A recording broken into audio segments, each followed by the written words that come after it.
Well, we get together once again, Katya, and we get to play. And it was so exciting last time. We got to really cover some pretty powerful topics, and I look forward to the topics that we're going to play with today.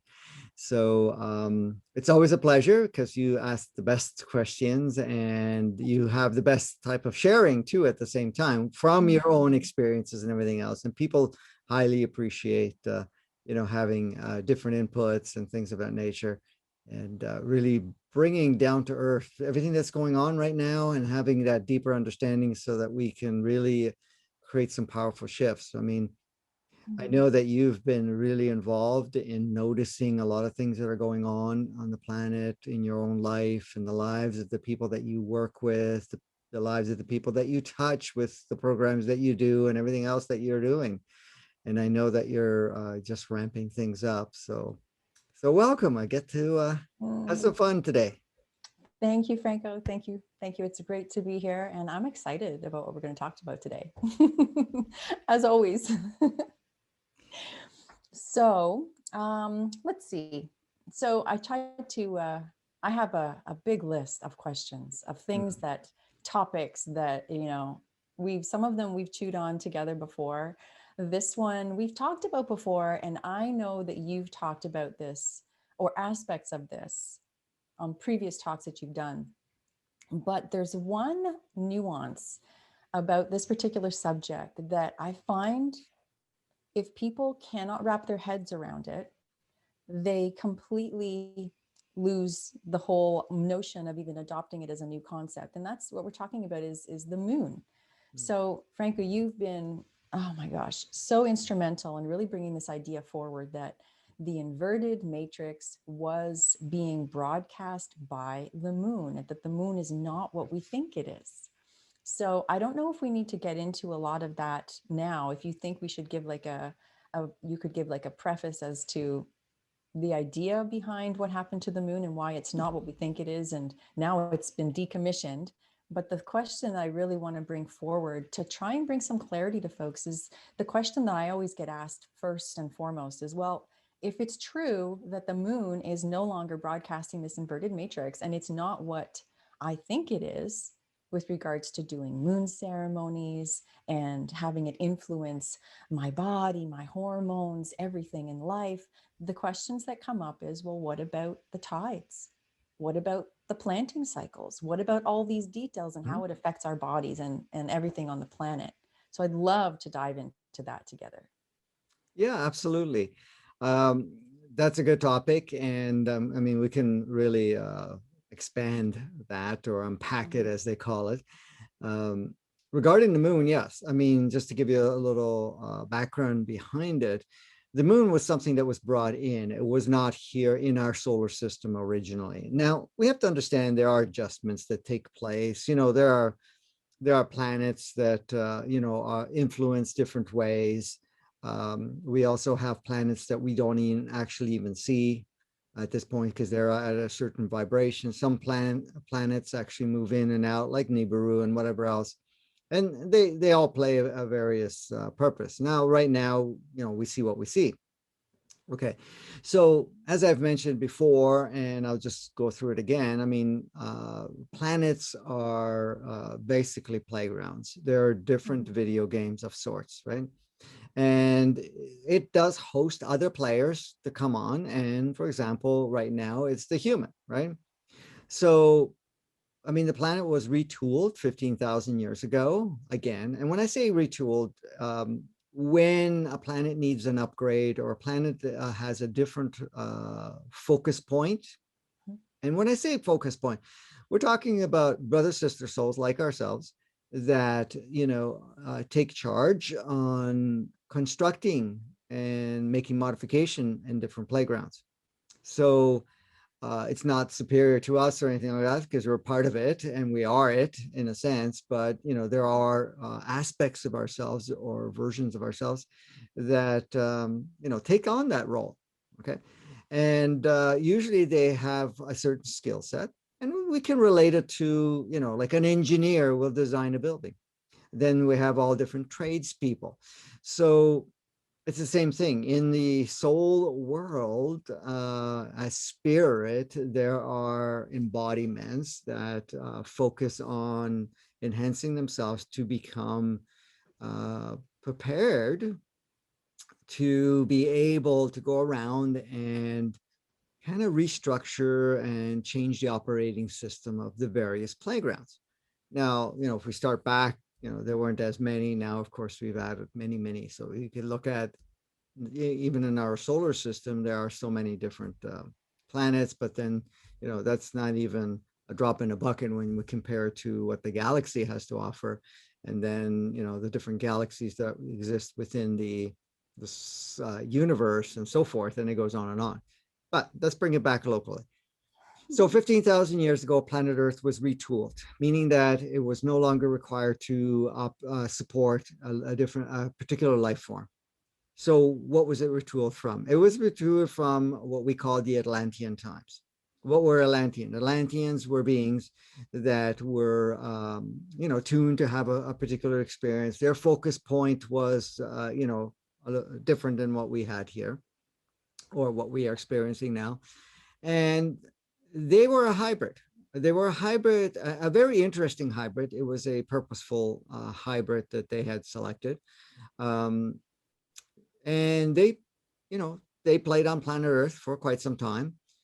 Prior to that, they were a hybrid from the Lemurians, and the Lemurians were the ones that were there before. So once the Lemurians finished off their thing, the hybrids came along of what we call the Atlanteans, and they played out their role. So the Lemurians kind of phased out on playing planet Earth on the surface and doing whatever it was doing, and the Atlanteans took over.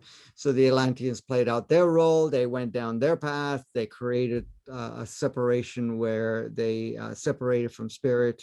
They didn't create from harmony. They chose to focus on just using low consciousness and use technology, which we can call science, whatever we want to call it, just technology, and minimize the consciousness part, because the consciousness part was actually more holistic, and they wanted to experiment not having that as part of the component. So they went into a point where they've made themselves obsolete and they dissolved, in the sense. So the Atlantean times, as it's being talked about and everything else, ended up underwater and whatever. So the opening came up for planet Earth to be retooled again. So here we are. So the engineers came along and the programmers came along and they retooled planet Earth. So they retooled it. This time they decided, hey, let's do something very, very interesting. And let's create an environment that's really unique, applying different experimented technologies and encodements from different planets. So they took the experience and the programming capacities from different planets and combined it and retooled, reprogrammed, and created a whole brand new matrix, organic matrix, that supported that operating system. Now, of course, to make that all interesting, now you have to have dwellers or playmates on the planet. So that's when they first worked on seeding the plant life, then seeding the animal kingdom, the oceanic kingdom, and then they seeded the insect world, the reptile world, the birds, and so forth. Now, the seeding meaning that they brought in those representations. They're only spectrums of light because they're holographic expressions from different planets, and then merged the encodements with planet Earth to be able to work in the same level of frequency, so that it not only was it hosted, but it can flourish on planet Mhm. Earth. So the last component they wanted to seed was humanity. Of course, at that time, we didn't even call it humanity. That was a new term that they applied. So how did they do that? Well, they took on 12 different species in their advanced state and took their genetic encodements and they took their frequencies and spectrums of light and brought it in and blended it all. And now they created a form we call humans. Now, of course, they made modifications and adjustments after a short while to kind of tune it in and to play. So it also had a very specific and unique operating system. One of the things that they factored in, and I'm leading into this, one of the things they factored in on planet Earth, it was, and part of the experimental, it was not only because every planet has a consciousness, but it was an expanding capacity consciousness, meaning that it could evolve without going in and saying, okay, I'm just going to host, say, 3D. And then once it's ready for the next level, then we'll have to have another re-encodement or activation so that it can go to a 4D or and then a 5D or whatever. So they encoded planet Earth self-evolving so that it actually had the capacity to go from organic 3D to all the way to organic 9D. So in stages 4, 5, 6, 7, and it would evolve with humanity. Okay. And humanity was encoded for the same thing. And also it was encoded that it can bring in souls, multidimensional souls that would be from a higher vibration too, meaning that it would already be able to come in from a 6th dimension or a 7th dimension or an 8th dimension soul, multidimensional soul. The bodies were linked and were an extension of Gaia. So as Gaia evolved, the bodies evolved, but as the bodies evolved, Gaia evolved. Now, there was a beautiful marriage that occurred there because then they decided to bring forth a very localized, what we call soul. And that soul was fragmented and what we refer to as people refer to as human entities. The reason they labeled it as human entities because the primary focus of that particular soul, which is designed to evolve, wants to only experience and reflect what we call the human experience.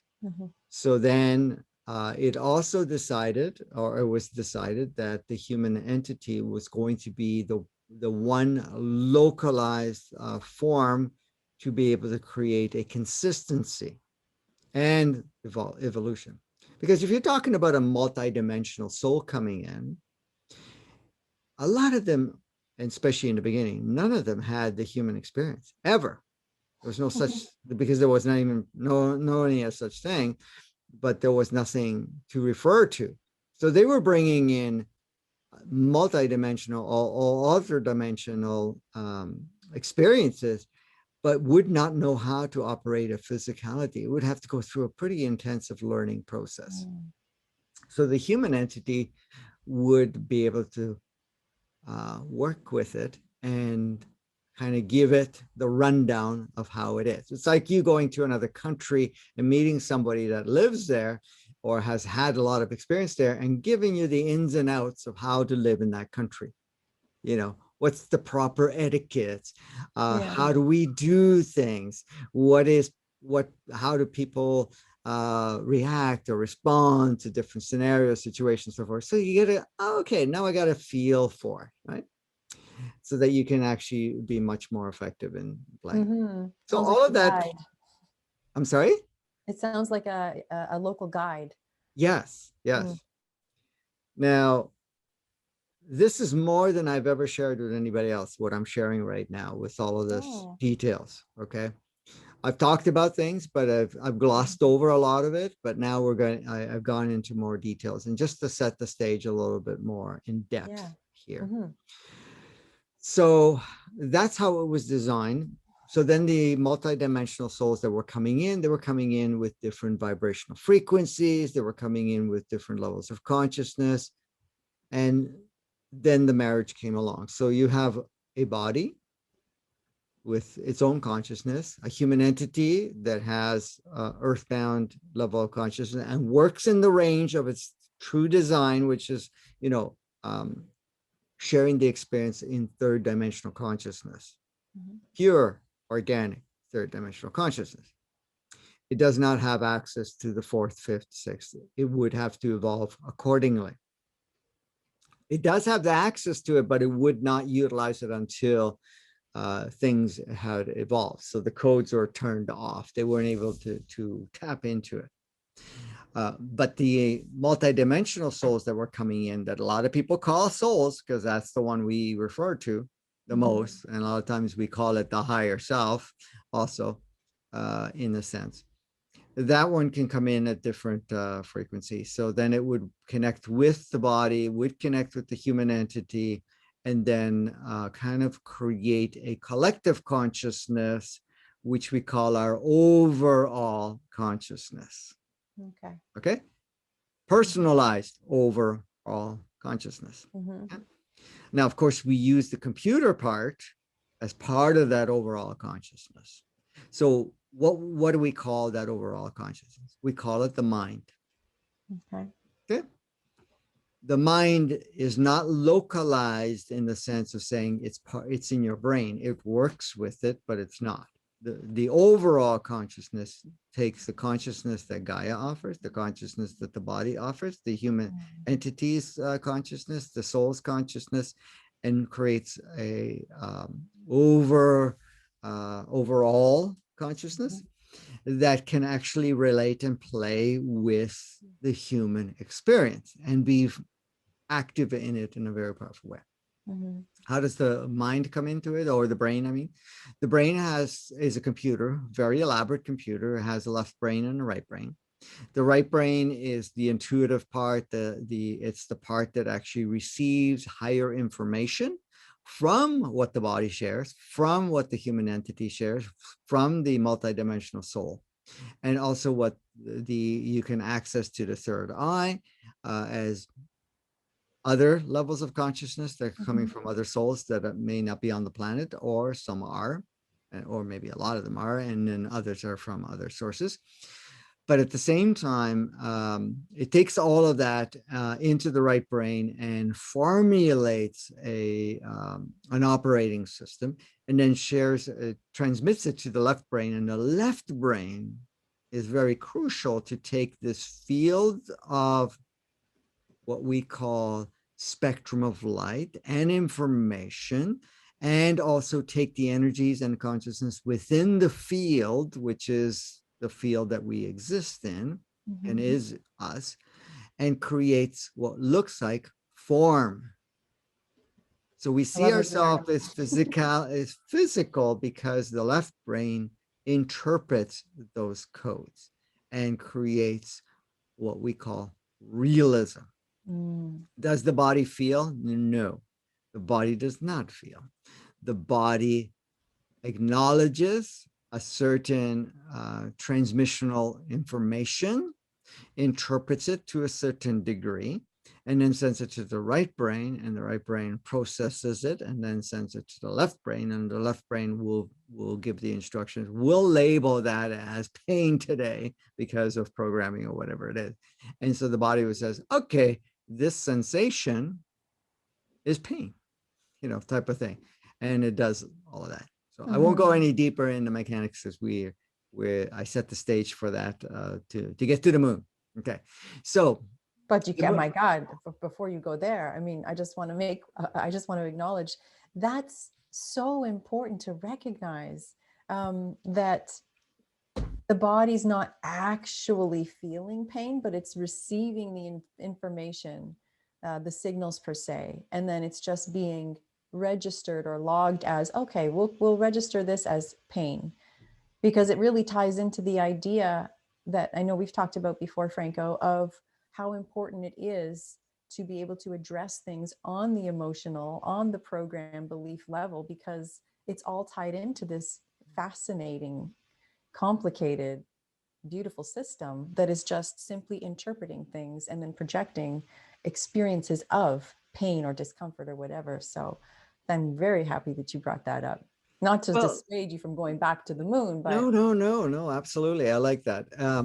Just to bring it home a little bit, mhm. have you ever experienced where you ended up having a injury of some sort, Mhm. a cut or, something, and you don't realize it until later. Yes. And it's like, how did I get cut? How did I get this? How did I get that? You don't realize it because the single wasn't relayed and the right brain said, oh, we're processing so many other things right now. We'll leave that aside for a little while. And then all of a sudden you get the attention of it, or maybe you even spot it. And it's like, Mhm. where the heck did this come from? And then all of a sudden, then the pain starts to come in because it got registered as that. Saying, oh yeah, Oh pain yeah. there in that location, please. Well, that makes so much sense. I would love to offer an example. I remember when Sure. I Go was ahead. studying my first healing modality, just to call it that, so people know what I'm talking about. And I remember the instructor it was very much a, kind of soul driven modality, we'll call it. Yeah. And the instructor was giving an example how important it was to address these beliefs and programs on the back end because they can dictate whether or not you're experiencing pain. And she went on to describe how she goes, I'll use myself as an example. She had no cartilage left in her knee. So by all rights, she should be in excruciating pain. Hmm. But by having a session done where they addressed one belief or the other thing or emotional charge that was trapped somewhere, she continued to have no cartilage and yet continued to have no pain. So that completely backs it up. And I know from my own experience, I remember going, and this has happened to me several times, feel very blessed and appreciative for it, but going in for like major surgery and then having the doctors come in to see me immediately after. And this is when I had surgery, for example, on my nose, on my septum. They really had to do some work in there, not light surgery at all. And when the doctor came in the next day to see me, as far as I was concerned, I was sitting up and feeling good. And of course, they gave me some medication, some painkillers, but I was sitting up out of the bed and I was talking and they were standing there looking at me like I was from Mars. And I'm like, what's wrong? Because I had bandages all over me. And they said, you shouldn't be sitting up. You shouldn't be able to talk. I'm like, what? So something must have been going on. At the time, I had no idea what it could have been. I just went, okay, well, thank you, whatever's happening, because I don't feel like they say I'm supposed to. So that makes perfect sense. Well, the thing is too, and you just went into another opening here. Um, Let's go. the thing is, a lot of the reference points of this should be painful, this should be bad, or whatever it is, Mm. it gets from the collective. The collective, Mm. and when I say collective, we're talking about sometimes we don't relate to it personally in the sense of, oh, I shouldn't be able to do this, right? Mhm. So collectively, it says, oh, yeah, you go through surgery because others have, and they've encoded that whole idea that you're supposed to feel really bad or whatever it is. And your right brain may have tuned into that and said, we're not interested in this, or it may not even focus there because it was occupied in saying, no, we're going to be doing this, and it never Mhm. relates it to the right to the left brain, and the left brain at this point doesn't even acknowledge it, doesn't know about Wow. it to that degree. And even though the signal has been coming from the body saying, hey, we got something here, but I don't know what to do with it. So I'm just telling you the signal. And then the right brain is going, okay, the collective is saying that we're supposed to be impaired here, but we're not going there, you know. So we're not sharing it with the left brain. The left brain doesn't have that interpretation in there, and you won't feel it, or you won't respond in the way you would. Mhm. Now, sometimes it only takes a small part of it where you may have a little bit of pain, but not have the capacity, like you said, not be able to speak or not be able to lift your head or anything of that Mhm. nature, because it says, nah, we don't need all of that. We'll just take a little bit of it, you know. So there's a lot of different things. And the reason we're talking about this right now, it gives us a little bit more of the understanding of the mechanics of how we operate, because many of us have bought into this whole idea that, we're a mechanical device, and this is how it Mm, works, and that's who we are, and whatever else. But there's so much more to it that we don't even talk about, and we don't even get into. And but the thing is, right now, it's important for people to understand this, because it creates a shift in them. mm, It opens up a whole level, another level of possibilities to redesign on our own how we do things and how we experience things. mm. We know, many of us, we're going through a powerful change, and that will involve all of these mechanics of our human experience too. Well, when you explain, Franco, I'll call it the science behind why it's possible. Um, I I've had from my own experience, and I know when I share and speak with others, if we're able to explain what's really happening, like you described it, the mechanics of it, Mhm. it's much easier for the mind to open up to that being potential, to being a possibility that it could be real. Yeah, I mean, it's one thing to hear people's stories. Like, I'll finish, if it's going to impact someone, I'll share as well. It was major surgery that I had on my head, and I should have been taking major painkillers for at least 2 weeks before I would feel relief. And I didn't take any. So I was confused but relieved, because I didn't have the experience of pain like I was supposed to. So it was fascinating, but I didn't understand at the time what Franco's talking about here, the mechanics of it. But like what you're saying, Franco, it's important. And I love the fact that you're basically sharing the nuts and bolts on what happens within the body, because if we understand that and then start to play with it, which I know is something you love to do, and I'm now getting much more involved in myself, is playing with the possibilities of new potentials and seeing what the body could be like if we could imagine it in a different way. So exactly. thank you for going into this. Yeah, exactly. And the thing is too, we can get into this another time, because I know we started on the moon and we haven't even got there yet. That's okay. But the like, I don't know if anybody knows Wim Hof and whatever else, but there are other people all over the world where they can control themselves and go into complete ice water and not feel the cold. People that have climbed mountains in the snow and just with boots just to keep the grip, and just a pair of shorts on, and not feel the cold, or don't freeze, or have what we call frostbite, or have what they call a thermal, is it hypo, not hypothermia, Hypothermia. yeah, Mhm. hypothermia. um, because the thing is, they go into the mind and say, okay, we're not going to interpret the old codes, we're not going to Mm. give power to that, because we're holographic, so we change all of that. The thing is, this kind of opens up the possibilities, and also opens up, and it's not even the possibilities of what we can do. We actually see that what we've been living is just an adopted way of experiencing life, not only in physical form, Mm. but also how we shape things. And people talk about, yeah, can we walk through walls, whatever? Absolutely. I mean, it's just the thing. It's just changing the encodements of saying we can't cross that light field that we are just co-creating here. And that's why it seems like when we hit that light field, we're to feel that it's solid, and that we may possibly feel pain from it, you know. And there are Mm. people that have walked into walls and or fallen or whatever else, and don't even feel the pain from it, because they haven't interpreted that part of it until somebody goes, "Oh my God, you must be in terrible pain, whatever it is," Mhm. and then they start, oh, okay, I guess we better allow this information to come in and maybe feel it too.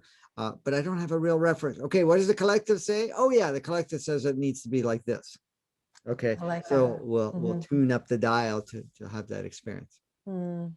So is So it, Franco, would you say, Franco, then it sounds like really there's kind of two ways that we can have these different experiences within the body. Specifically, we're just talking about pain as one example. But on one hand, it could be simply a a choice that's made by the higher self, soul, body, consciousness that says, okay, we don't need to play with this experience of pain. And then the other part is when we manually, you could say ourselves, start to work with our own mind and step out of the illusion that certain things are not possible or certain things have to be experienced, and start to manipulate that ourselves. So we have it happening on both sides, it sounds like. Yeah, yeah. And what's even more what's a little bit more interesting in that is that your overall consciousness is getting information from what the body would like to experience, what the human entity would like to experience, and what the soul, of course, wants to experience. And at that point in time, it actually communicates also to the singles that the mind is getting and say, okay, disregard this part. Let's put that one into play and so forth. And then it creates the construct because everything is formulated within the right brain. And then it's streamed to the left brain to actually create what looks like reality. So the left brain is very powerful in taking in the information to shape the information so that we actually see what looks like real around us or within us, or make ourselves real too. Yeah. So uh, so when we're talking about it, it's not just the higher self saying, oh yeah, we'll go there or not. The higher self may have an opinion to it. And when I say a higher self, we're talking about, because there are different levels of higher self. You can say, well, the multidimensional soul says, yeah, to me, it's not important. The human entity may say, well, it's not important. The body says, hey, I'm just collecting the singles here. And then really, I can get that information, that experience elsewhere. I don't really need to. So the overall consciousness says, how do we do this? And then, of course, it's talking to other consciousnesses too, and saying, should I do this role with you and play with you? Because now we're involved with other people or community or whatever it is. And then it decides an overall, okay, we'll have that experience. And then, of course, it gives certain instructions to the computer, which is the right brain and the left brain, to be able to enact that particular experience. So there's multi layers to it. It seems complex, but in fact, it's not all that complex. And that brings it to the point of also saying how much governance and how much do I actually shape my reality? Is it really from the outside world or not? Yeah. So anyways, that mechanics never changed. It's still the way it is. What changed, which was 5,000 years later, which we date back to 10,000 years ago, that's when the modifications occurred to the operating system. So the first thing that was decided from another set of beings that were not involved with the direct engineers that put everything together, the original designers of planet Earth and humanity and all the sentient beings.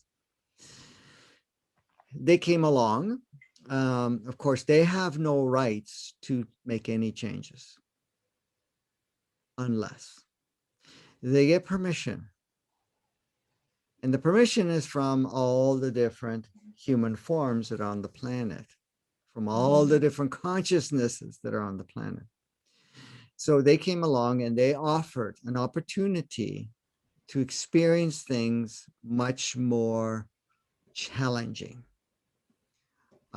to create alternate realities, to experience separation and disconnect to the different source points.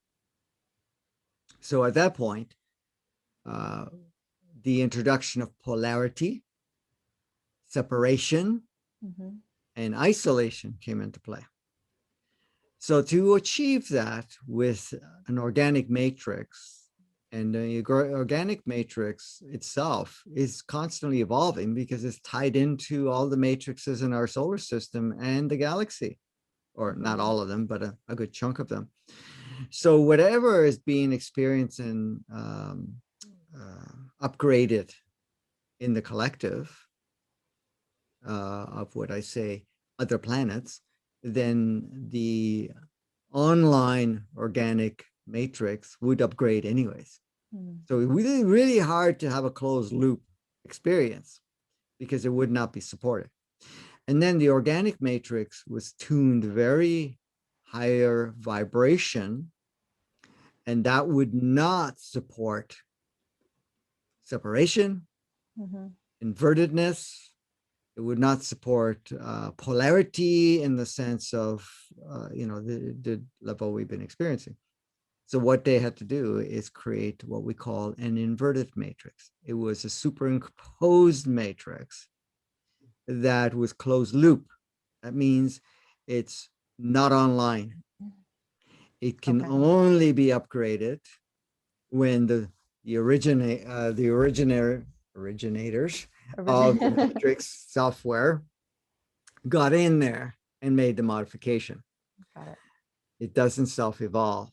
It's only done that way. So that was applied, but the only way to have an inverted matrix, it requires a form of transmission, or a massive computer, because remember, it's not connected to all the other planets. So it doesn't have a source point. So to host that inverted matrix and to maintain it, they required a satellite.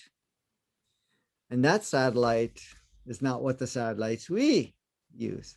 They use a satellite which we refer to as the moon. So what they did is they took a small planet that was not being used, and it was hollowed out, but it was already hollowed out anyways, because most planets have an inner planet and outer planet. That one there, and what they did is they put mechanics in there. So some high-powered computers, and not computers we know of. They're very different. And then they created what they called a powerful transmitter, but also a mechanics to create an orbit. And then they towed it in to our solar system. As you know, the moon does not rotate. It only has one side that's exposed. You have the light side and the dark side. The moon does not have a consistent orbit. It is different orbit than all the other planets, because the other planets has a very consistent orbit, and it is very formed in a very, how can I say it? I guess circular. Yeah. Whatever. It has a very consistent, and it also, every planet rotates. There's a purpose for that. Okay. But the moon is not. So what they ended up using is the moon as a big satellite transmitter. The mechanics, and the main mechanics, is on the darker side and within, and the surface part is the part that transmits, or what we call the light side that we see. Okay. And so that was transmitting this inverted matrix. Now, the controllers of that did not have to come on planet Earth and retune anything. They would do it all from the moon. Okay. So they would make the upgrades and the changes on the satellite, and because the inverted matrix would receive that. Now, there was a glitch in all of this. And the glitch was that humanity had too many source points of information that the inverted matrix was not able to function so effectively in the original design. So what did they have to do? Well, they had to come down. And one of the things they had to do is go into the software of humanity and the sentient beings and modify and change it. Because we're made out of 12 different source points, meaning each species has its own encodement, and we were linked directly to them. So whatever, say one of them is a Pleiadian, of course. If a Pleiadian is evolving, it's sharing that evolution, that experience set to the human, to the DNA that is their particular DNA, because every DNA is a transmitter receiver with telomeres, which are the antennas and so forth that receive codes and information and consciousness that the body and all the other parts of the overall consciousness utilizes to upgrade ourselves as the whole experience as a human and also the planet. So to do that, they had to turn off 12 of them, 10 of them. And then they filtered down and tuned down 2 of them so that it would not receive that upgrade, or else we would not be able to contain humanity to the same degree. So that was the first part. But then there was the brain part. The left brain already had some experience, 5,000 years worth of it. So did the right brain. And so it would be hard to have this computer to downgrade, even though it didn't have all the source points. So since it was the one that actually created what we call realism, or what makes it look like form, they had to make a modification there. They left the right brain somewhat intact, but then they decided to put an additional overriding software within the left brain, which we call the ego, which is artificial intelligence. Why do I call it artificial intelligence? It's because it is artificial. It was not the original design, but there's another part to it. The ego is self-learning. That means it takes whatever is there, that software is always observing, getting feedback, and modifying accordingly. Now, the ego is tuned to operate within the inverted matrix. What is the inverted matrix? The inverted matrix is reversed matrix, reverse software, where we not only feel separated, we're not only playing in polarity, we see everything backwards. Complete reverse. It's inverted. What is true mechanics is made to represent as false mechanics, and what is false mechanics is expressed as true mechanics. Can you give us an example when you say like mechanics, for example, just so people who maybe have never heard this before? What do you mean by mechanics? Okay. We see, okay, in our true nature, we see that we are this powerful being that is navigating this whole experience. And we actually shape our reality fully and completely. We can shape not only our personal reality, our overlaying realities, and the planetary realities. Okay? That we are full control and we shape every part of it. It's not outside of us in any way, shape, or form. The inverted part says, no, you are subject to what your surroundings and others. You have no free will. You have no sovereignty. You are governed by others. You are governed by the collective. The outside world is what is your world. You are only this body. You have no say. You have to follow the rules that are being implanted in the body and are implanted and so forth. So that's the reverse.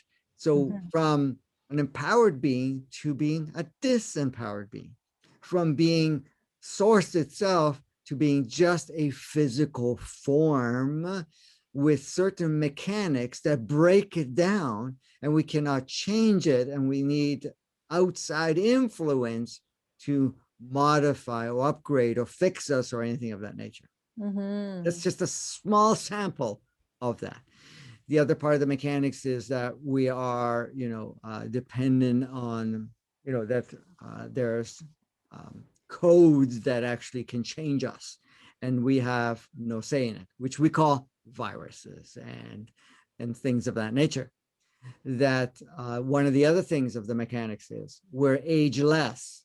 One of the mechanics that was applied that we age. We follow a sequence. We watch other people age, so we have to follow that sequence. The body deteriorates. The chemistry changes in our body, that our hormones change in our bodies, and so forth. Those are part of the mechanics I'm talking about. Okay.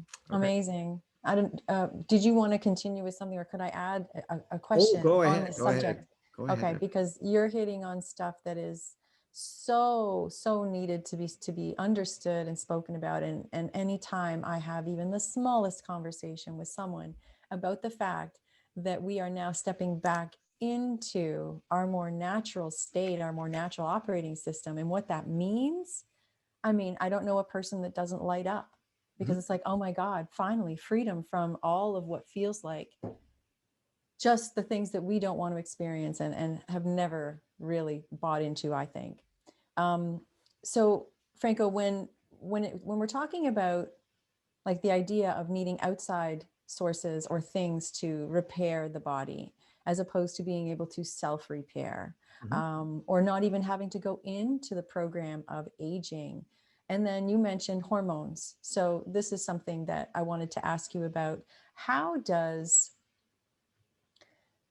hormones tie into all of this? Because, you know, we were talking about the moon here and how the inverted matrix is really giving us this projection of limitation, separation, and just limitedness when we are really limitless.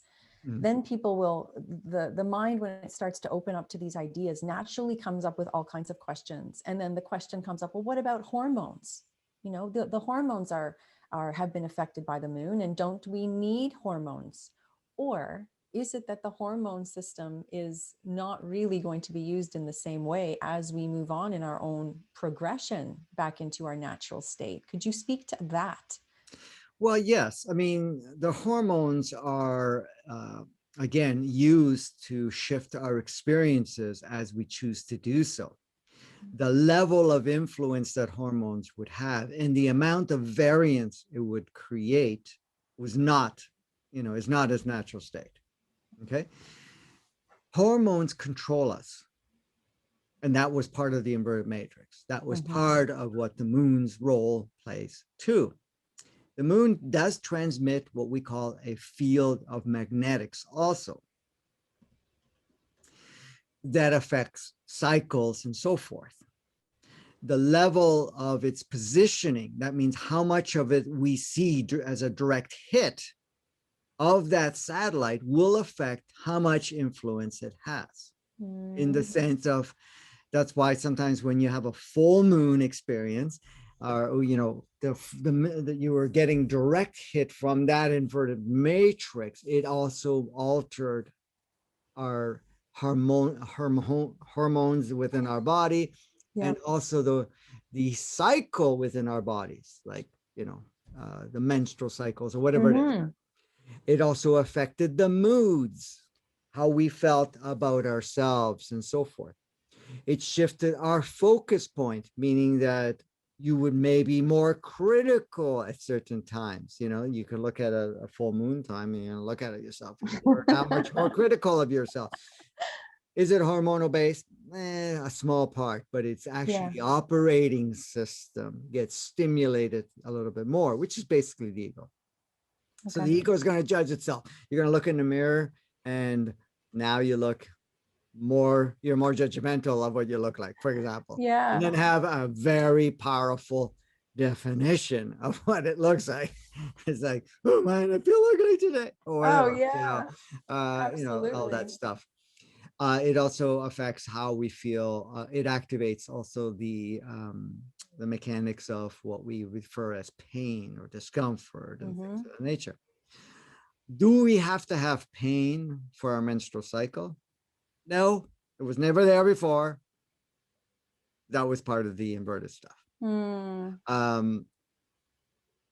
This is like, we have a Pandora box here. We can just keep going and going. So, we're gonna, I'm not saying cut it off here because we can't, because we're gonna have to finish unpacking this. But these are different topics. We can dive in more deeply. At other times for sure. Absolutely.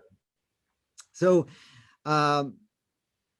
so the moon's direct transmission has affected not only all the sentient beings on the planet, that means plant life, the animals, the insects, you name it, but our own bodies. And also the magnetic pole of the moon is also created the tides and things of that nature. It also shifts also the energies of how we would create seasons and things of that nature too. And the sun's location creates the season. But the thing is, the part we, and this is like, we're just opening another chamber in that Pandora's box. To be continued. We'll forewarn it right now. It continues. Yeah. Or? The weather, Mm-hmm. okay, is part of that inverted matrix. And what I mean by that, the extremes and how we relate with those extremes. We did not have that way in its natural operating system. We had variances, but there were mild variances. We didn't have extreme hot. We didn't have extreme cold. Our bodies adjusted accordingly so that we did not need to, dress the part in the sense of putting multiple layers and whatever else. In fact, our bodies adjusted to it, and it did not even have to go to those extremes. That's bad news, Franco, for all the fashion designers out there. We have much Yes, less yes, clothes to yes. wear. Even clothing was not even an option in those days, Right. Because again, we're designed to be connected with the environment very well. Our whole body is a receiver. Right. So it receives not only light codes, but everything else that it's exposed to, the air, whatever else. In fact, we're actually disconnecting ourselves when we want to run around all dressed up fully to the hilt. You can notice it. I mean, most of the healing, I shouldn't say healing, but what people feel the best in is when they're exposing their body to the sunlight, exposing it to the, even not direct sunlight, just the reflective light coming in. The fact of being, your body is picking up the temperature throughout, or the energies throughout the environment and the air movement and whatever else. So all of that, the body uses as a very powerful connection to it. We are the ones, in that inverted matrix have created that the bodies are to be hidden and that it needs to be, it's scandalous, this or that, whatever it is. Those are all labels and stuff that we'd apply to. So you had the option if you wanted to put something on, but most did not feel natural. I don't know how many are going to be listening that may have been nudists or are nudists or what we call that. And many everybody's have experienced where they are in the nude in their own home, or even until the program, the ego goes, oh, you need to be dressed or something like that. It feels very, very natural. And the people that are nudists, they go to nudist beaches and whatever else and so forth. And they've experienced it for a while. They really, that's natural. Then to put the clothes back on, it's like really uncomfortable, really. And to give you a sample of that, if you're living in a tropical place where you're just wearing bikinis or whatever, or just a part of it, and then you got to go, you're going home again. Now you're going back to your northern climate, or you're going back to civilization. Now you have to start wearing a suit or layers of clothes and pantyhose and whatever. I don't know. I'm just giving you an example. I was like, because what's happening, minimal or no clothing is the most natural state.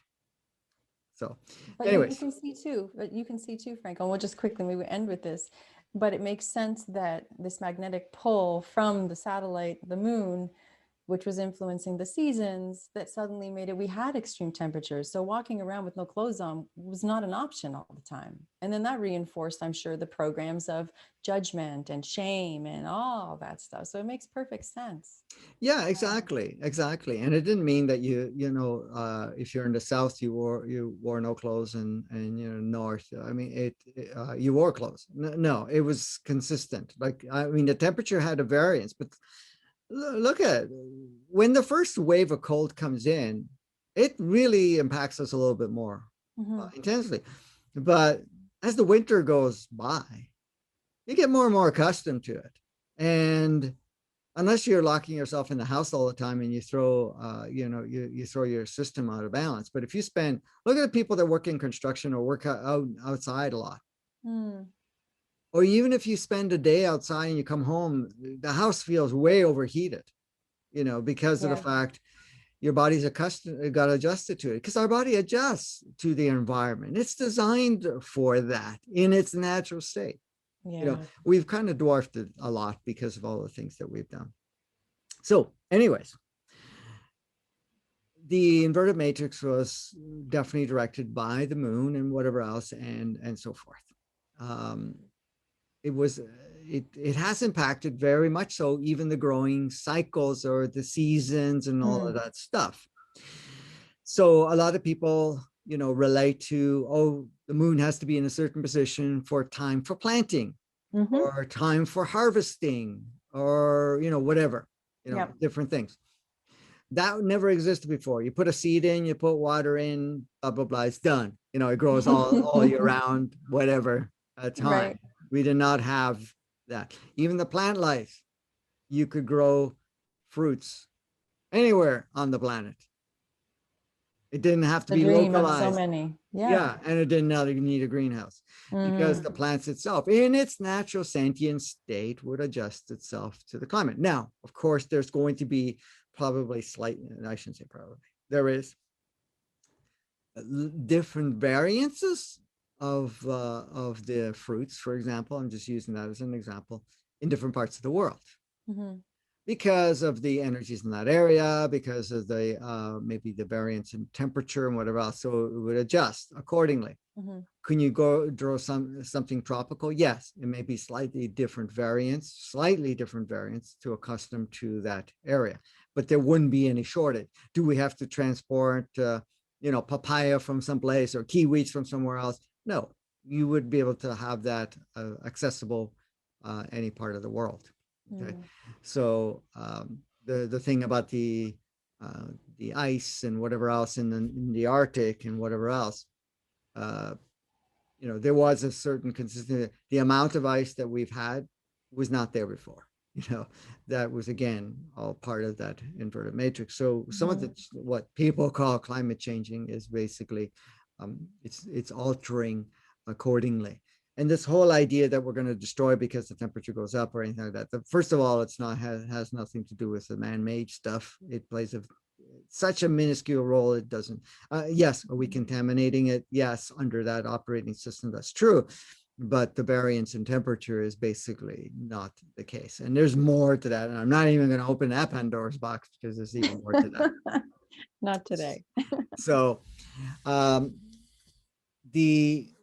we made a decision just to Mm-hmm. fast track it forward. We made a decision where the moon, where the inverted matrix was no longer of service because it created a restriction. Now, I want to cover one last thing before we move on to what I just started.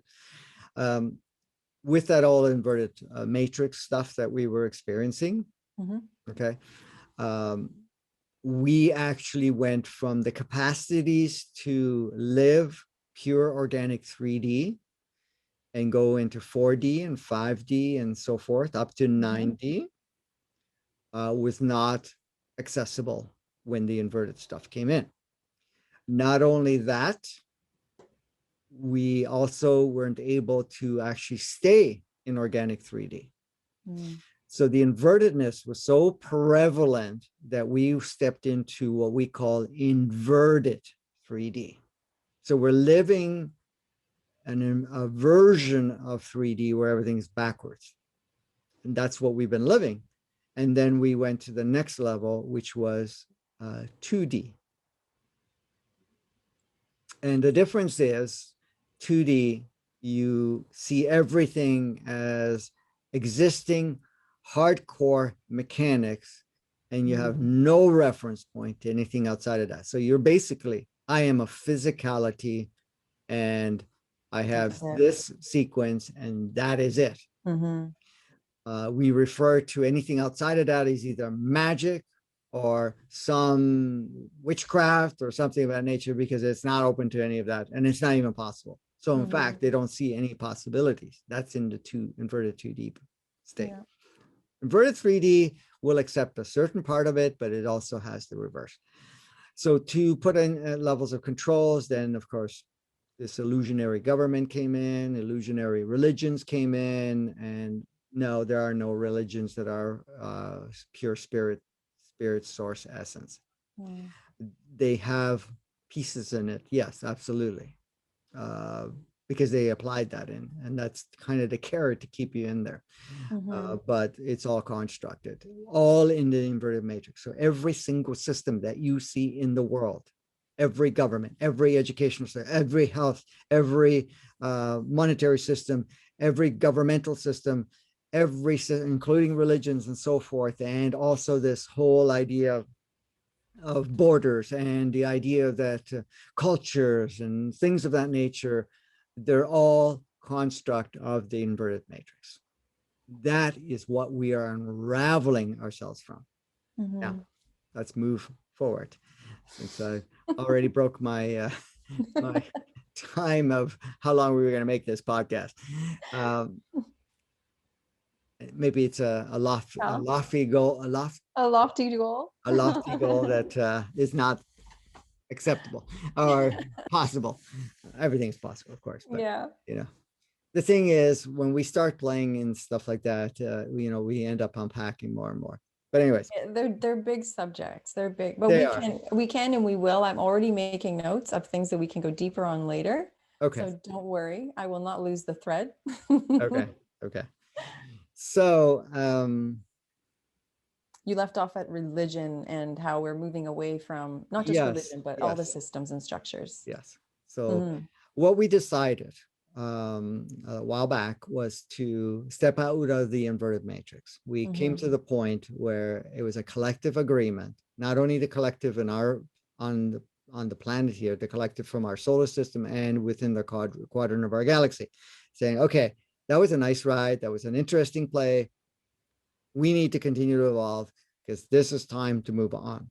Because we were devolving, is what you're saying. We were devolving. Yes, We've yes, gone yes, far enough, and now it's like, okay, time to go yes. forward again. So the Right. inverted matrix was about devolving. The ego is about devolving. This is why the ego is a powerful story maker and loves to use the past, loves to reference what is very integral in the invertedness. Mm.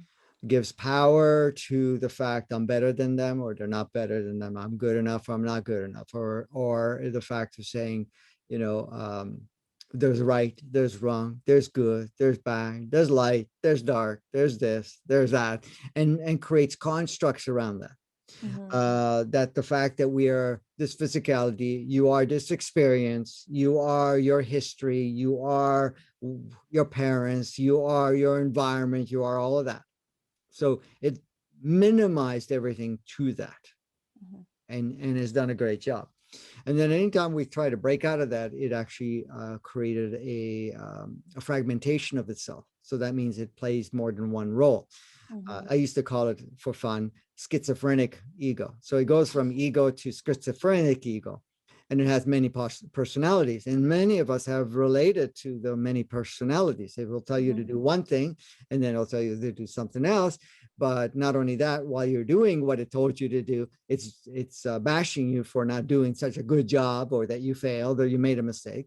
And then when you actually do it, it's going to make you feel guilty. It's going to make you feel bad. Oh, and then it's going to judge you. You didn't do it good enough. You didn't do this or that. So that's a You're damned if sample you of do, and you're the, damned if you don't. yes, that is the schizophrenic ego. And we're moving away from that now. Yes, Yay. all of it, all of it. So we instigated several modifications. The first modification was in the end of 86 going into 87, where we started to now allow the frequency of the planet to increase because it was held within the Mm. 7 and the 7.4, and it would not variate. It changed. It took thousands of years to go from 7 to 7.4 frequency, what we call Mm. Schumann frequency. And then at that time, it opened that. It made alterations in our operating system where we did not require to harness through polarity. Because what we talk about harnessing through polarity, for us to experience something good, we have to have something bad. If we need to have something positive, we have to have something negative. If we need to grow, we have to have pain. You know, no, what do they call it? No. No What do pain, you no think? gain. No pain, no gain. Thank you. Yeah. Thank you for that. No pain, no gain. You know, so you have to have pain, you have to have suffering, you have to have the opposite for you to evolve. So that became out of the necessity. So that got changed then. The need of self-destruction, the need to give power to the fact that polarity was actually governing us. So that was the first change, but everything else was still intact.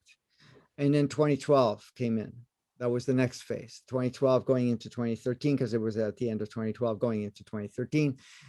There were more modifications, a change. So more input of self-realization started to come in, and a lot of other changes. So a lot more of the operating system came out of the mix. However, the ego was still very powerful. Which was, and the matrix, the inverted matrix was still very active, and the moon was still blasting us big time. So what occurred at the end of 2019, near the end of 2019, it was decided that the moon was going to be turned off. So no longer projecting the inverted matrix. How is that possible, Franco? Because the tides are still happening, seasons are still happening. Yes. It's just, I don't know. Hormones are still in effect. This can't be true. You're right. It can't be true. I'm making this shit up. I'm giving you basically everything that, the first things, and you probably found the same thing. These are the first rebuttals that come. Well, if that's true, then if that happened, then why is it still presenting this way? Why do my hormones still feel, not myself, I'm fortunately been blessed with no symptoms of PMS. But even dogs all go crazy when the moon comes. So if that's not really in play anymore and there's no more inverted matrix, how is it possible that all of these things are still active? Well, I don't know. I'll have to get back to you because I'm going to have to check my manual. Just kidding. Well, okay. Spill the beans. let me finish unpacking that. So we decided to turn off the inverted matrix. So the inverted matrix is no longer active. The moon's transmission of the inverted matrix is no longer active. The moon still has a magnetic field to it, and that is still active. So it is affecting somewhat the tides. However, the inverted matrix is still alive within each one of us, which we are transmitting collectively. So we believe it's still active. We still give power to its activation, because as soon as we see the moon, it turns on a switch saying, these are the sequence, because now we have a pattern. We got to turn these things on. So as much as we are in the organic matrix, we are going through all these changes, and we are getting some assistance, which is partially our agreement to have some of the stuff come on into play. The part that is instrumental now is for us to deprogram ourselves and to be open to the fact that the inverted matrix instructions and codes and whatever else that we still are utilizing is no longer necessary. And that's what we are in the process of doing. And we have been in the process for a while now. So this is why the systems out there that are still in place are still reflecting the inverted matrix. If you depend on the media to tell you how it is, it's telling you everything backwards. If you're depending on religion, it's still telling you everything backwards. If you're looking at the education system, it's still telling you everything backwards. Governments are acting backwards. Everything is backwards. Your whole history, all your labels and definitions of yourself are still that inverted matrix. So this is why the purging process that we're going. We're letting go of our history. We're letting go of our reference points of who we thought we were. I'm not good enough. I am a woman. I am a man. I failed. I have poor education. I have this. I have that. I've been what do you call it? Traumatized. I've been, given the short end of the straw or stick or whatever you want to call it, because, my upbringing, or, I didn't have family, or I had family and I had controlling families. I had this, I had that, right? Mm-hmm. So what did we do? We defined. We labeled. So the ego is still active. Mm-hmm. The ego is no longer fed from the moon. It's no longer supported by the inverted matrix. So it is becoming destabilized. This is why sometimes you feel a little crazy, because it's it's going, don't compute, Yeah. basically. Mm-hmm. However, it's getting some support to play with other egos, meaning that if you're Yes. going to go and play with other people and you're going to play ego world, it's going to support each other. So it's getting some of that. Mm-hmm. It's getting it from all the other streaming that we have around us. Meaning, how can I say, whatever reference point systems is out there. So if you're Right. listening and watching to the media and the movies and whatever else, it's streaming. It's still not streaming, but it's still reminding you that it's alive and active, and that's the way it is. So Mm-hmm. even though the new mechanics is coming online, we're still giving power to the older mechanics that everything is the way it is. So the process right now is purging labels, definitions of ourselves. You can see that the systems are being challenged. People have been seeing what's going on and saying, oh, wait a minute, I'm not going to give power to this anymore. Or noticing, hey, that's not the way it works. Like, for example, this virus that's been around for about a year now, just a set of codes, whatever it is. Look at how it's being used. It's being used by what? Is it really because of the virus? Is it because of the media and what it's telling you? In reverse, Yeah. it's saying your body cannot handle it. Your body is, needs intervention. Now it needs a vaccine. Now it needs this. Mm-hmm. Now it needs that, whatever it is. More You got, external. More yes, you got external. to go to a Yeah. doctor. You got to take medication. You got to go to you got to have things lopped off or chopped off, remove Mm-hmm. organs, remove this, remove that, whatever, So there's still a strong reference to it as a word. And that's the part that's breaking down within us. Mm-hmm. And there are many more people that have already made huge leaps in breaking that down. Yeah, they're still probably giving some power to it. I'm not going to deny that, but much less. And every wave that we have now, of course, through the stages, the Schumann frequency is way higher than it used to be, and Mm-hmm. we get huge bursts. And of course, we get bursts from the sun. Now, we have to understand the moon is not totally uninvolved here, because the moon's now is an instrument where it may not be transmitting the inverted matrix anymore, but it's actually reflecting a certain of the sun's frequency, because it's like a shield, not a shield, but a reflector of sorts. Okay. So the moonlight now is no longer impactful in the other way, except that we Mm-hmm. encode it as that. It's Mm-hmm. actually providing us some of the a lower dose of the sun's frequency when it's dark, for example, when we're talking about nighttime. Yeah. Now, the sun actually influences the codes too. But the thing is, when we go into our natural state, for example, people do things that are more polarized, more negative when the sun goes down. This is why there's more Mm-hmm. crimes in the dark. There's more violations, what we label as violations. People Mm-hmm. act out more. They tend to do things that are a little more off kilter on themselves or whatever it is at nighttime versus daytime.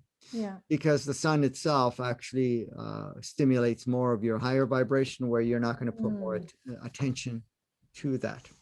interesting. That makes sense. Mm-hmm. So, um, so this whole thing of the moon, it's going to be there for a while, but it will eventually be removed because it is kind of a mechanical device that doesn't really fit into the thing. Mm-hmm. Now, we're not going to go into the other unpacking where we can control how much daylight we have and whatever else, because No, I'll make a note of that one though. yeah, because you have to understand, just to throw a little carrot in here. People say, well, if I go to Mars, if I go to Pluto, if I go to any of these other planets, or what happens to these other planets? Are they just ice? Because, hey, the farther you go from the sun, the colder it is. How could this be? Like how Mm-hmm. there's uh, or if I go to the sun, I'm going to burn, Right. disintegrate completely. Well, I can tell you one thing, there is habitants on the planet. They're On inhabited the sun, I mean, on the sun. on the sun. There are ships going in and all the time. The glow of the sun is actually only on the surface, and it's not even on touching the surface. It's above the surface. It's like How saying interesting. our clouds are on fire, you know, but they're not on Yeah. fire. They're actually Okay. not even heat. It's not even flames. It's Gases. energy. It's energy. It's just energy. Okay. So what happens? The encodements in our body right now says this much light has this response. Mm. Less light has this response.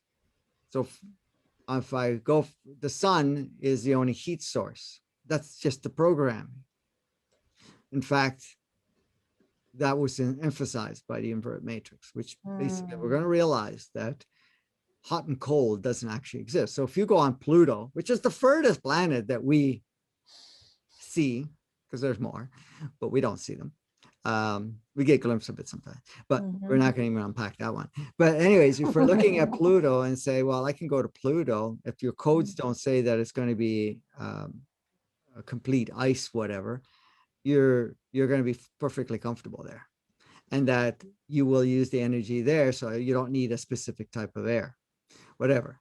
I'm going to say that, but the thing is, we didn't allow that encodement right now to be utilized because we want to have this planetary experience, but we're Mm-hmm. still only using a fraction of it, which goes back to what we were talking about earlier about, you know, um, our body adjusting to the temperature, for example, or the climate, Mm-hmm. so whatever you want to call it. We're still going to have climates, but not the same way. It's going to be variance in cycles just because we want to have variances. That's all. Mm-hmm. But it's not the same as what we experience now, major variances Mm-hmm. and so forth. So that with the moon and saying, okay, why does my body feel this way? And when it's not transmitting anymore, it's the memory. The memory says, hey, full cycle, I need to have pain, or I need to have Mm-hmm. my hormones do this. I need to feel this way or that way. Right. Which makes so much sense. I mean, I know that's been something I've been actively working on since 2019, as it was starting to be, the signal was getting lower and lower and lower of the inverted matrix.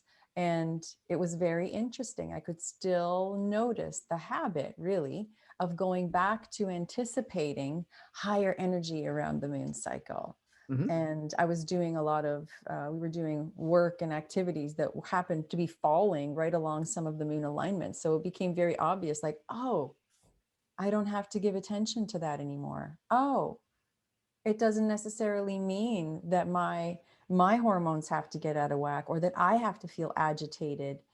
And it was really a game of the mind, I found, to begin that process of unwinding the habit of anticipating and looking for these patterns and expecting them. Correct. Now, Mm. this has been experimented. I don't know how public it is because I haven't seen anybody publicly making it present, but they've taken even if you take a woman with a cycle of some sort Mm-hmm. and you move them from Canada to Australia or some other part of the world, Mm-hmm.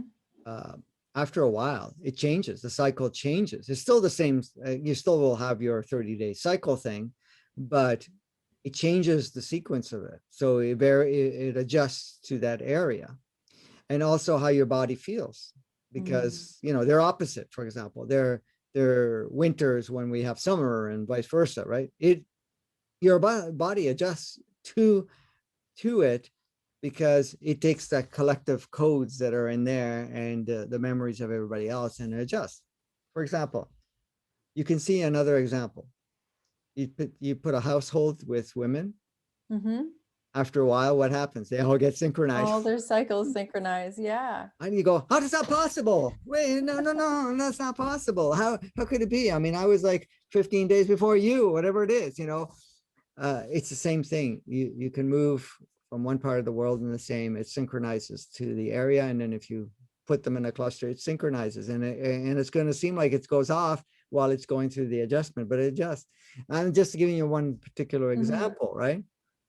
So So are you saying, Franco, that our cycles, for example, just to keep it on the subject of like hormones, for example, that our cycles, because I think a lot of women notice that their cycles tend to come around the moon cycles. So it's either the full moon or the new moon.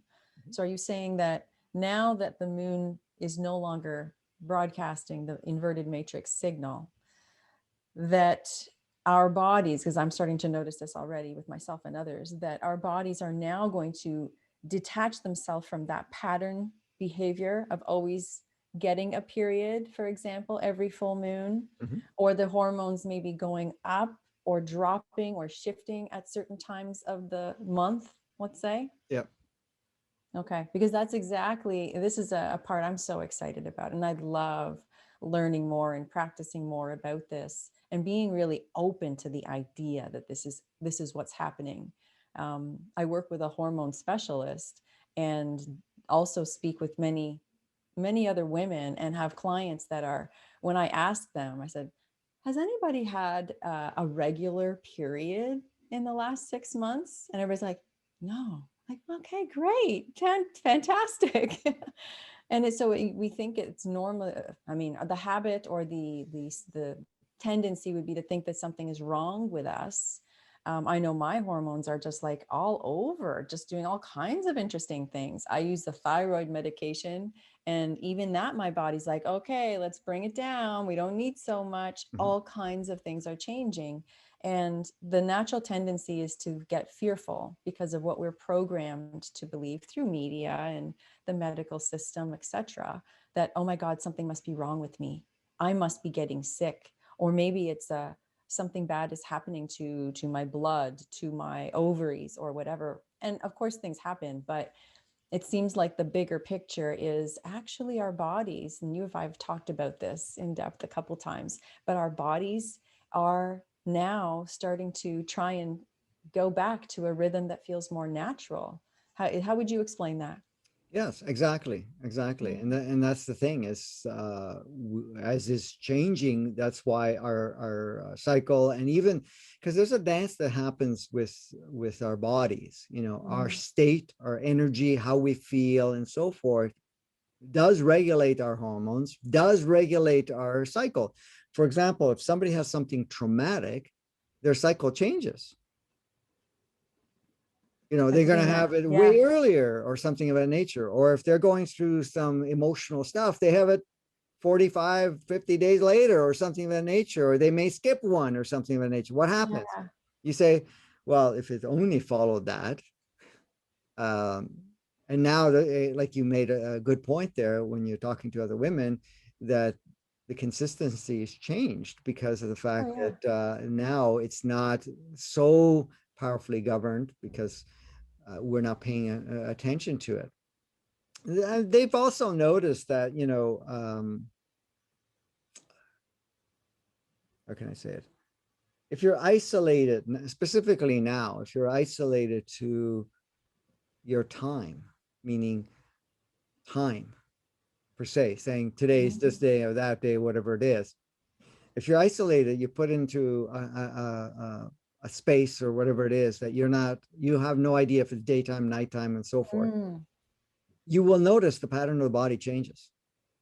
I've heard of You this. won't even lose, you could have gone 90 days and you didn't have a cycle because there was no reference to it because we didn't apply to it.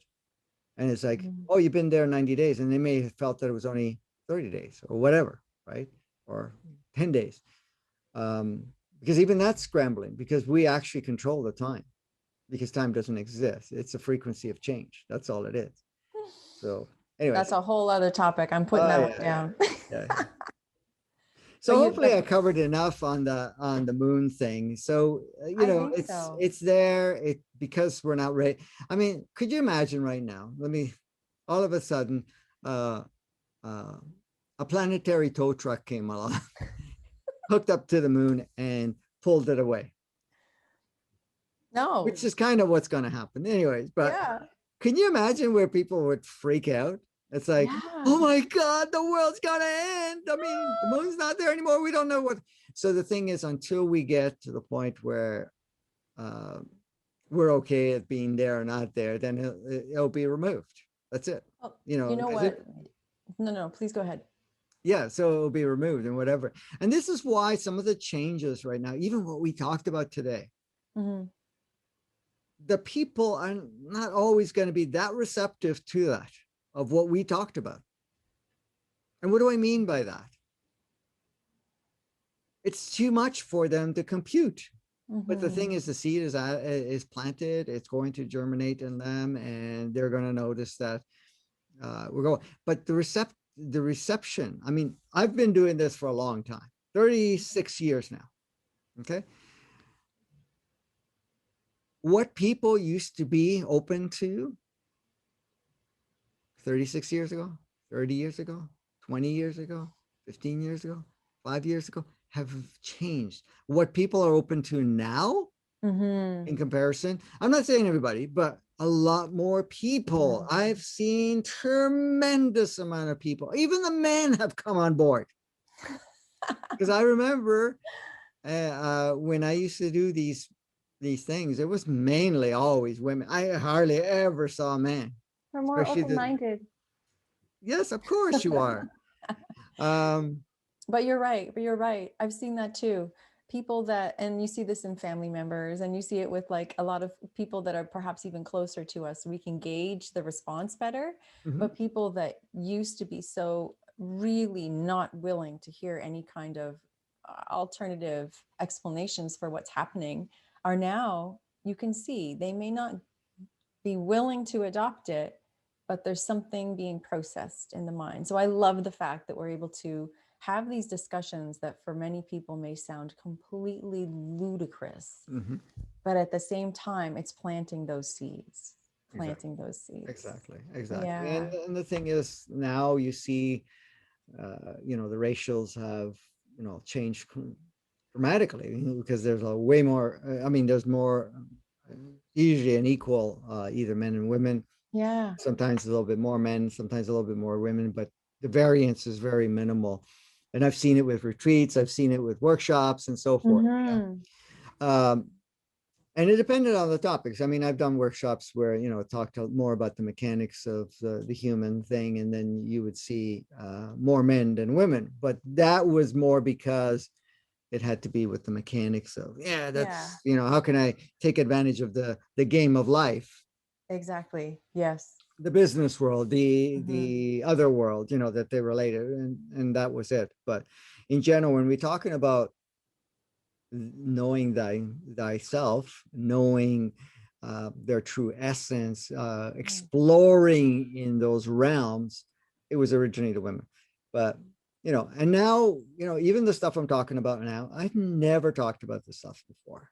Okay, I knew it, I had access to it, but you could you imagine just this guy's a freaking loony bin, whatever, what do you mean, whatever.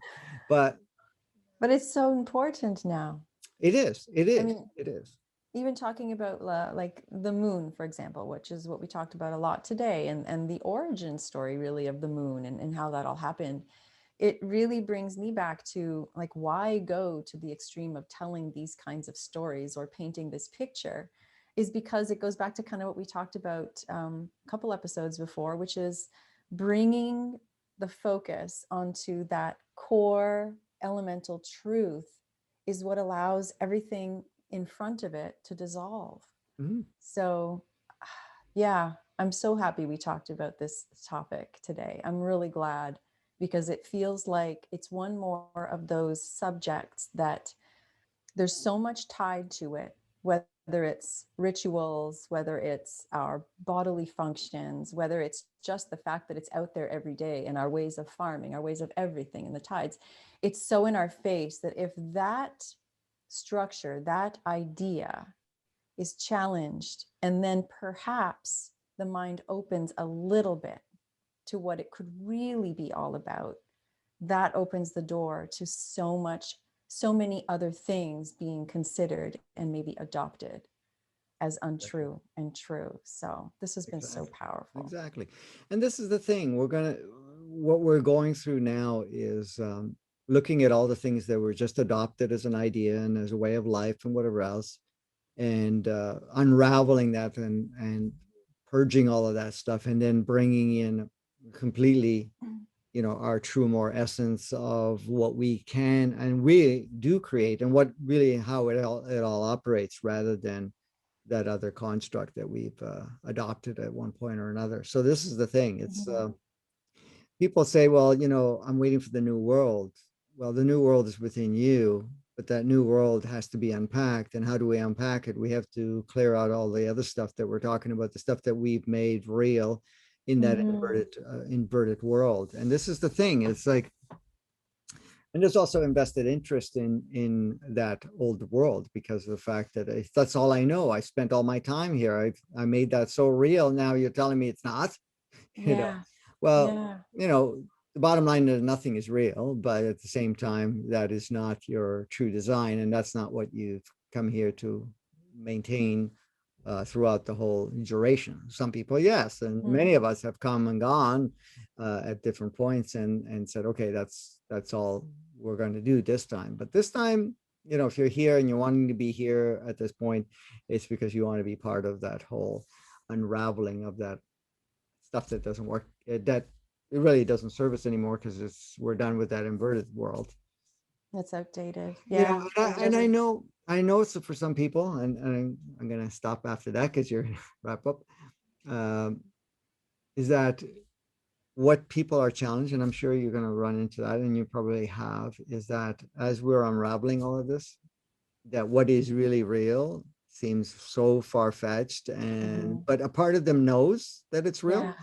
But at some point it's like, no, that's not possible. How could that be? Whatever it is, you know, how could we, you mean this is It's just true? a shock, I think. And Yeah, that's all yeah, it's a shock. That's a good word. yeah, that's why I just wanted to maybe let people know that if this is the first time, or maybe you've heard this before, but you don't like the idea, um, I have this experience quite regularly with folks that I work with going through the program. And when they get to this subject of this that we just talked about today, the moon, it really rocks their world. So if you're feeling like, oh my God, this is insane, what does this mean? Because it means so many things then have to be readjusted or looked at differently. Yep. Just know that if you're feeling that, I most of the people I work with have to take a little time, and they just go, okay, let me just sit with this, because I do not like what this means. It means all that I do every month is a lie. It means that all the things I feel, or all the things I feel are important when I do my meditations or my rituals, that it's all a lie, and I don't know how I feel about it. So just take time and let it sink in, and just be open to the possibility. Because I'll tell you, I know, Franco, you've probably seen this, but if you do that and you let yourself come into these ideas with an open mind, and then start to adopt them when that naturally starts to happen, there's so much freedom on the other side. Mhm. And it just opens up so much. There's no more restrictions or fitting things into boxes. Now there is no timelines to be constricted to, and it can be whatever we want, which is a whole other discussion. But Exactly. Exactly. yeah. Thank you, Franco. Once again, it was fantastic to play. I know that this is a real long one again, but it's it's hard to stop when you're unpacking different things, and you want to Mhm. create the base so people can understand it. And so I'm sure some topics will be more explosive Mhm. or much more much more unwrapping is required than Yeah. others. But at the same time, uh, break it up if you need to, but and immerse. And this is the thing, as I'd like to say to people, anybody that's listening, to immerse yourself more than once with the content, because it actually, um, this is just the trigger Mhm. within you. Like I've seen you blossom like crazy, Mhm. Katya, in regards to, you know, yes, you've attended a lot of my stuff and whatever else, but you've exposed yourself to other things. But at the same time, really, what did you do? You just triggered what you already knew within, and it became Mhm. to a point where, oh yeah, I got this, and makes sense. It resonates and whatever else, because you already have it in you. So that's Mhm. about that. Did you learn something? No, we unpacked what you already have within you. Really, that's what it is. And Yeah. you're doing the same with others. And that's the beautiful part of it. You're going out, reaching people, you're working with people. And yeah. Anyways, Yeah. No, it's come full circle. It's really beautiful. So thank you for this talk today. This has you're been wonderful. I hope it rocks a few rails and just gets the minds opening and people talking. So thank you for absolutely, this. absolutely. More Well, to thanks come. again. Guys, go out and play, enjoy, and stay tuned for the next episode. Until then, have a blast.